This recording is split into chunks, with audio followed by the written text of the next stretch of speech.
Boker Tov, mes amis, le cours il est Leilou Nishmat Avraham ben Esther, Nishmato Began Eden. Amen. Alors hier on a fait la Gemara dans Masechet Sanhedrin, le cours de hier soir, et bon on n'a pas pu tout faire, vous vous imaginez. Daf Tzadik Zayin Amud Aleph, elle parle de l'avenue Mashiach. Alors hier on a vu le Ben Ishraï extraordinaire, mais je voulais faire un autre point avec vous. Il y a une question qui se pose. Est-ce qu'on a le droit de chercher la date de l'avenue du Mashiach? Est-ce que c'est permis par la Torah, par les Chachamim, de chercher la date de l'avenue du Mashiach? Gemara. J'ai lu une phrase qui dit celui qui cherche à donner la date, on doit lui enlever le souffle. Exactement. C'est comme ça. Hein. Maudit aussi, maudit. Il est maudit. Le souffle. Il est maudit. Alors regardez ce qu'il y a écrit ici. On va voir ce que la Gemara dit déjà. Regardez ce qu'il y a écrit la Gemara dans Masechet Sanhedrin. La Gemara qui a des Rabbi Zera.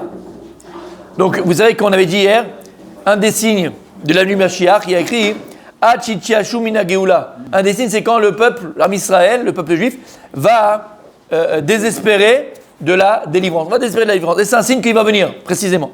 Ok. Et il dit qu'il y a des Rabbi Zera qui avaient Mishka Rabbanan de Maaskebe. Lorsque Rabbi Zera, il a trouvé les Chachamim en train d'étudier la Sugya de Biyat HaMashiach, lorsqu'il a vu les Chachamim en train d'étudier ce sujet de l'avenue du Mashiach, à Marlé où il leur a dit je vous demande, je vous supplie, s'il vous plaît, la terachakouha, n'éloignez pas l'avenue du Mashiach, arrêtez.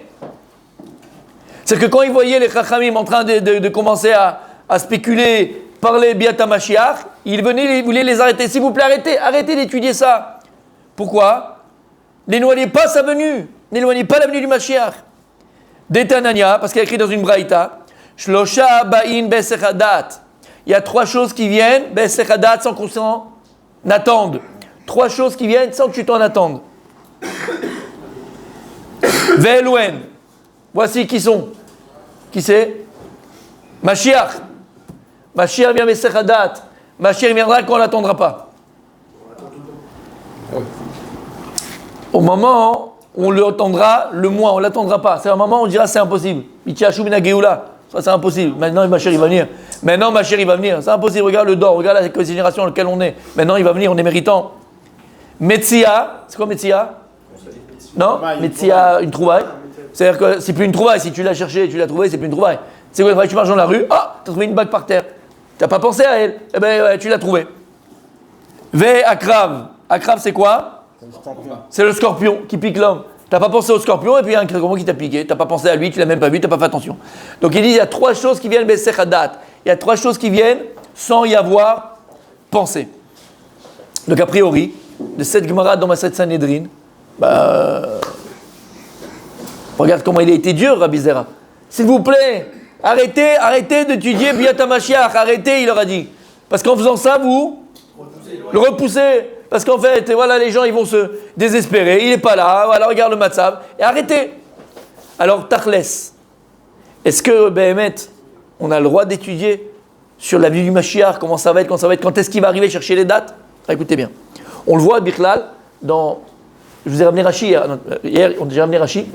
Rashi, il ramène et il dit que normalement, après la destruction du deuxième temple, le Mashiach, il aurait dû arriver 172 ans. 172 ans après. Et Rashi dit Lama, d'où je sais que c'est 172 ans. Il aurait dû venir, c'était la date de la Géoula.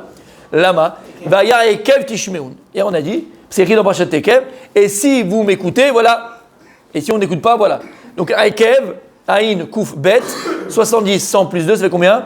172. Donc normalement, Mashiach, il aurait dû arriver 172 ans après la destruction du deuxième temple. Comme le premier temple il a été détruit, il y a eu 70 ans d'exil, il y avait une fin. Au deuxième temple, au deuxième galoute, c'était 172 ans. Ça fait combien de temps qu'on est en exil? Pratiquement 2000 ans. On l'a loupé le coche. Donc Rachid, comment tu peux venir me dire que Mashiach aurait dû venir en 172? On n'a pas le droit de chercher la date du Mashiach. Plus que ça, dans le Sefer Daniel, à la fin du Sefer Daniel, il se termine Sefer Daniel. Et Daniel, le prophète Daniel nous dit, et voilà, je vous annonce la date de l'avenue du Mashiach. Daniel, le prophète Daniel, nous donne la date de l'avenue du Mashiach. Alors quand tu vois dans le texte même, quand Daniel parle, tu comprends rien. Il te donne pas une date précise.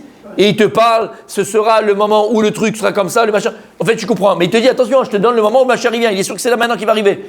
Alors, sur ce texte de Daniel, tous les commentateurs, quand je parle contemporain, je parle d'il y a 200 ou 300 ans, se sont mis à chercher et ont essayé de chercher.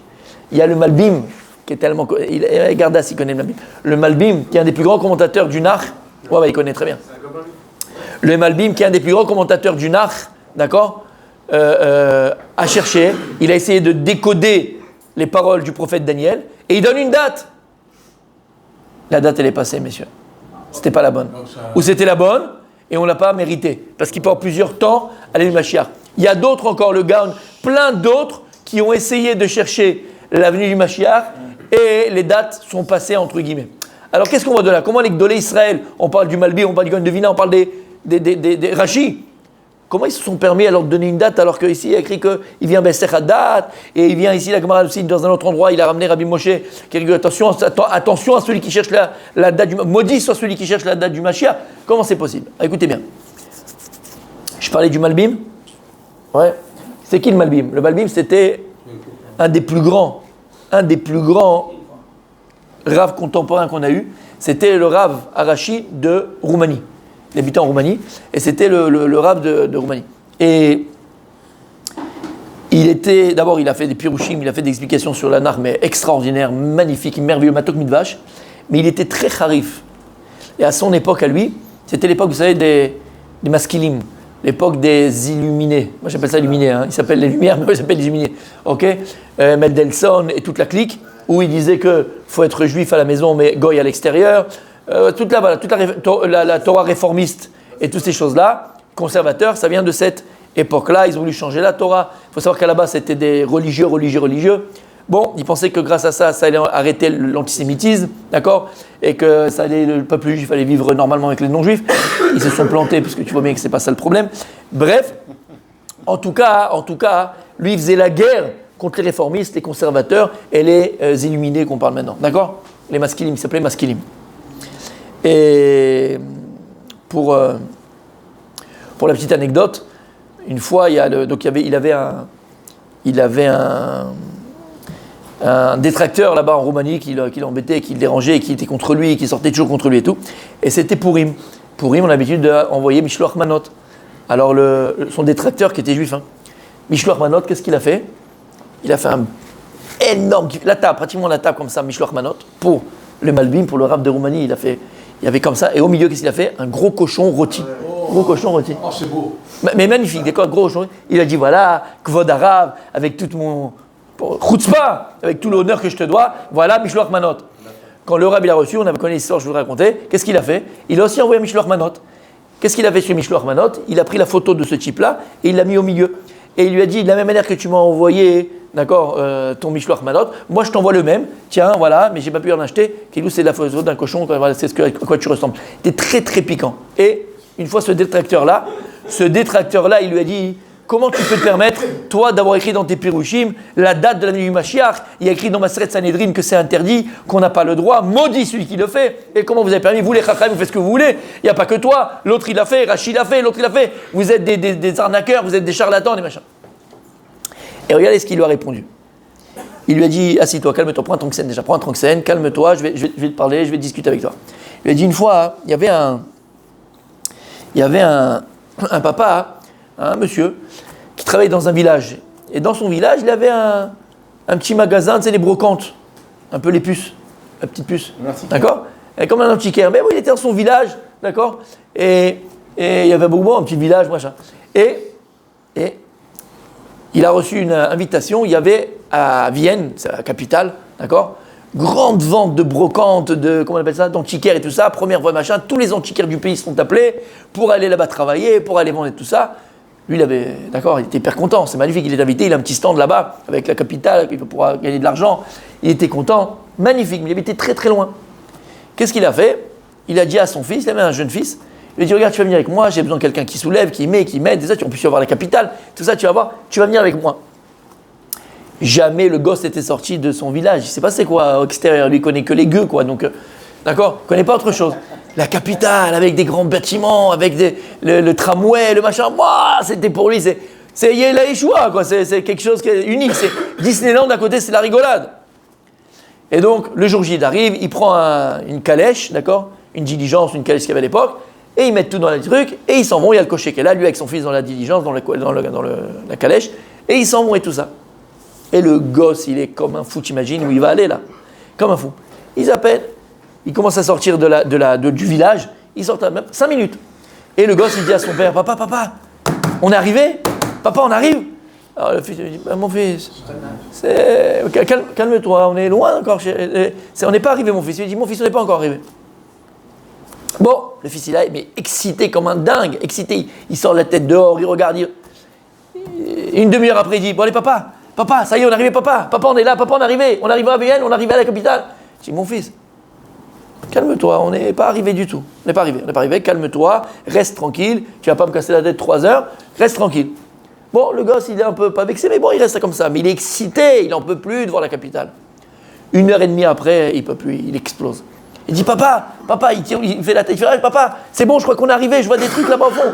Il dit, écoute mon fils, regarde, je vais être clair avec toi. Regarde, on a encore beaucoup de temps, tu ne vas pas me casser la tête tout le voyage, je vais être tranquille, je vais me reposer. Regarde, tu te tais, je ne veux pas t'entendre. Tu te tais, tu me demandes pas, je te dirai, ne t'inquiète pas, je te dirai. Tu te tais. Le fils, il est un peu vexé, comme ça, il dit, bon, ça va, pourquoi il me parle comme ça? Bon, c'est comme ça. Le temps, il passe, les machins, ils passent et tout. Le père, il sort la tête, il parle au cocher. Après quelques temps, maman, il y a beaucoup d'heures qui sont passées. Et il dit, moi, cocher, on arrive bientôt? Là, le fils, il dit, attends, moi, il ne me demande pas, j'ai pas le droit de parler, mais lui, il peut parler, il peut demander au cocher. Et le cocher lui dit, ouais, dans une petite demi-heure, là, petite 3/4 d'heure, je pense qu'on est arrivé. Et là, le fils qui explose. Il dit, papa, attends. Ce qui est bon pour moi, c'est pas bon pour toi. Moi, quand je t'ai demandé 3 fois, 4 fois, papa, on arrive, qu'est-ce qu'il m'a dit? Tais-toi, stop, tu me casses la tête. Et toi, tu arrives, tu demandes au cocher, on arrive, oui. Et lui, il te répond dans 3/4 d'heure, une demi-heure. Pourquoi toi, tu peux, moi, je peux pas? Il lui a dit, écoute, mon fils, moi, je savais combien de temps ça allait mettre pour arriver là-bas. Je sais que c'est à peu près entre 10 et 11 heures. On est bien sorti à 5 minutes, tu me demandes, papa, on arrive. Dans 11 heures, si c'est dans 11 heures qu'on arrive, tu vas péter un câble, tu vas me tuer tout le truc. Je t'ai pas répondu. Après une demi-heure, tu m'as demandé, mais c'est dans 10 heures qu'on arrive. Après 1h30, tu m'as demandé, c'est encore dans 9 heures, on va arriver. Tu n'aurais pas tenu. Soit je dis, tais-toi, tu ne me demandes pas. Quand on arrive. Dis-moi, j'étais méchaër. Je savais à peu près quand est-ce qu'on allait arriver. Alors c'est pour ça que je me suis permis de demander au cocher. Une demi-heure, 3/4 d'heure, c'est tenable. Il a dit, le Malbim, il a dit, c'est pareil. Quand les Chachamim sont venus dans la Gemara, ils ont dit, maudit celui qui donne la date, qui cherche la date. Ils savaient, les Chachamim, que ça pourrait être très long. Ça pourrait être très, très, très, très, très long. Donc ne demande pas au départ que tu vas être Meyaesh, tu vas désespérer le peuple. Si tu dis qu'il va venir dans 2000 ans, qu'est-ce qui va rester du peuple? Je lui dis, allez, je laisse tout tomber moi. 2000 ans, j'ai le temps d'attendre, j'ai pas le temps d'attendre.